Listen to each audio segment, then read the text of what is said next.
All right, we just used our icing machine for the first time. I thought I would share with you 3 things I wish I knew before I got this. It wouldn't change any of my decisions, honestly. I still would have gotten this. I just wish I would have known beforehand these 3 things. Number 1, the fluid that you put in here needs to have sugar. It has to have a specific sugar content, so it will not make like water into ices. I think it can't really do a sugar-free option.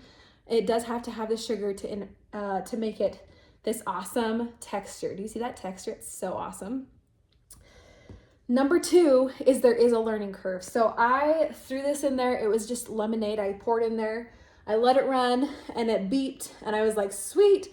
I turned off the machine and I tried to dispense it and it wouldn't dispense. And I was like, oh, maybe it's too thick. And then I had to like figure things out.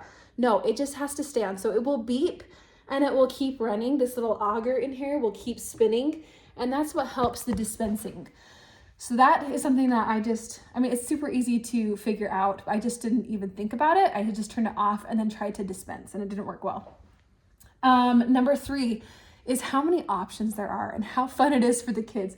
My kids are so excited about this. We're gonna use this all summer. We're gonna use it and we're gonna share with friends and neighbors and it's gonna be a great option.